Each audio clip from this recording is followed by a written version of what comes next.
To start, I want to take a look at some instrumental sections. One of the things that's pretty apparent during some of those moments is just how much background bleed that there is going on. And I think we can probably clean that stuff up a little bit. So let's take this example here. This is in 10,000 Reasons, and we just have an instrumental section here. So I'll loop just outside of that. I worship your holy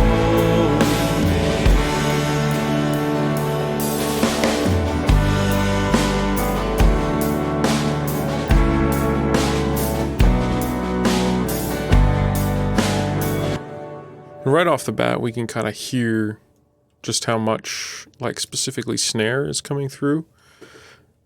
What we want to do is just duck our vocal fader down a little bit so that the open mics there kind of jump into the background a little bit more, and we kind of clean up the overall room tone of what's going on. Another trick that can be super beneficial is if you need to solo somebody and duck everybody else down, rather than having to move all 4 faders down, just use any extra room you have on that one individual fader.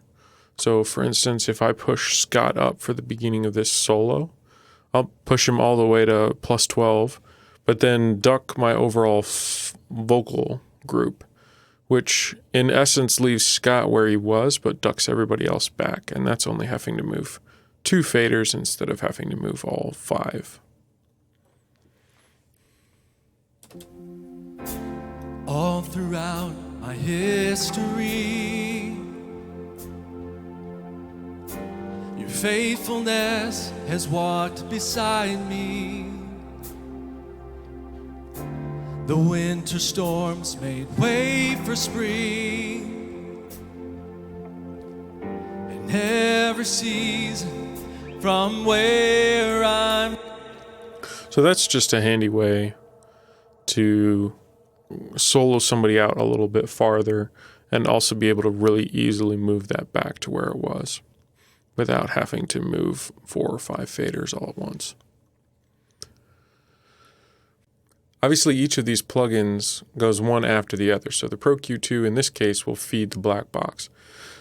So it's kind of important to think about, like, if we're going to turn up the low end on this EQ, that will feed the saturation going into the black box. So just be conscious of that as you're building out your plugin chains.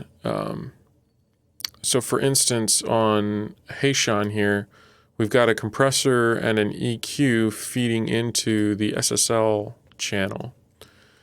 That SSL channel is then going to be operating all of its sound or all of its parameters based on what's coming out of the Pro Q2, and same for the Pro Q2 is going to operate based on what's coming out of the compressor here. So if we have a compressor here leveling the signal out and creating it less dynamics, and then we feed into the SSL, which has a gate on it, we're kind of defeating the purpose a little bit of the gate, because we're making the quiet stuff louder and then we're trying to gate out the quiet stuff. So just be conscious of that as you build your signal chains. So just to recap, love what you're doing, really like it. Make sure you're watching your meters, just your LUFS as you're going along. Feel free to use that full mix fader or this all band as a way to move that level in and out and adjust it as necessary. Make sure you're not hitting your compression too hard at the beginning of this chain here. On the Shadow Hills and the Alpha, you only want to see about 3 to 4 dB of compression on this. But other than that, this fader is post that processing, so feel free to use it to kind of adjust those LUFS. We want to see that 10-second average somewhere at -10 LUFS.